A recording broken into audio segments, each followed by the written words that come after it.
Yes, I salute you all, comrades in the struggle across Africa and the world at large. Yes, Pato Uganda once again, Omuntu Wawansi, all the way from Uganda, Africa. I'd like to draw your attention to the pending political issues in Uganda and Africa at large.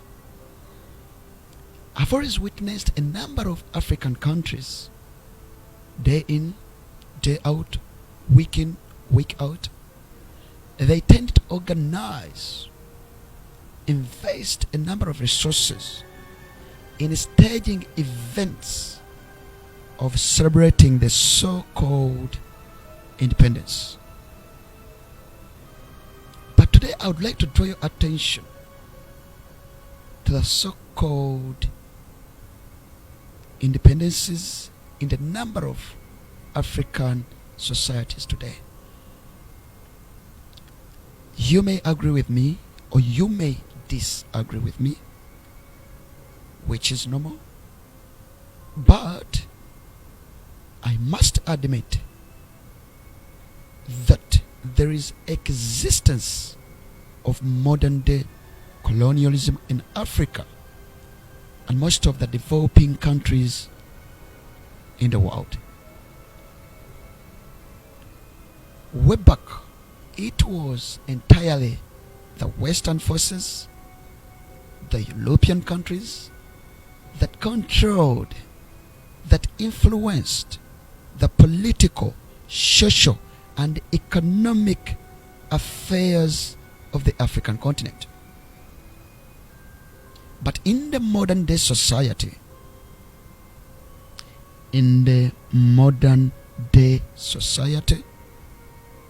I know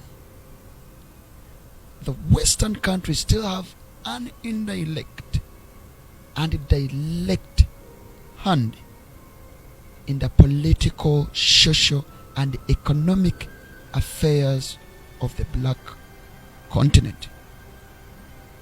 And I know that there are some countries that are entirely controlled by the Western forces, but in some specific terms, in some specific occasions, there are some countries that are being ruled, that are being governed by both the Western forces and also colonial masters from other African countries. I'll take the example of Uganda. Uganda is a country that is located in East African region, one of the youngest population in the world. It has been under the rule of brutal dictatorship for quite a long period of time. We have colonial masters from our fellow African country called Rwanda. They came as refugees. We welcomed them. They came as other migrants. But then they captured power. And as I talk right now,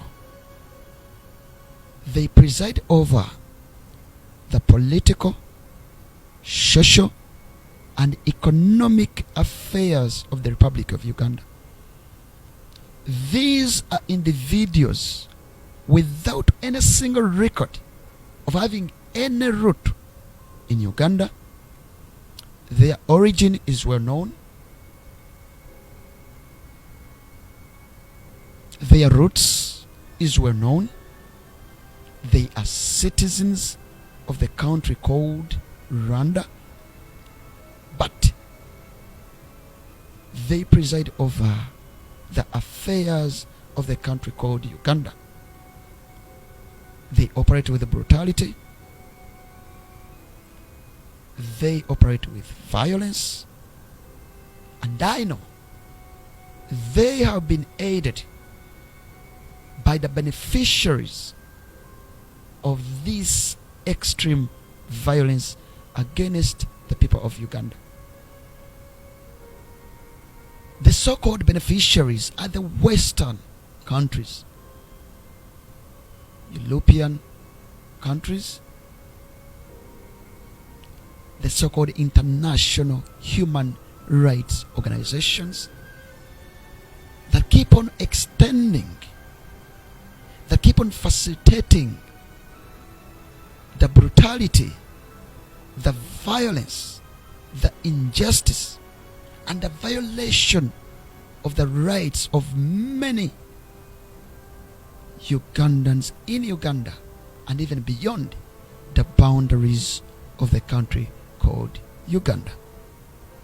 Therefore, the so-called Western countries, the so-called human rights organizations, the so-called international financial institutions like the IMF, that is International Monetary Fund, the World Bank, Exim Bank, and other stakeholders who pretend to be champions, to be promoters of the fundamental human rights of individuals, irrespective of their status,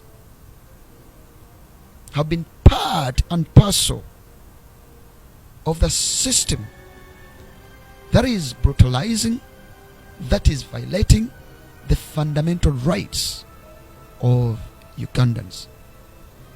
Therefore, I can conclude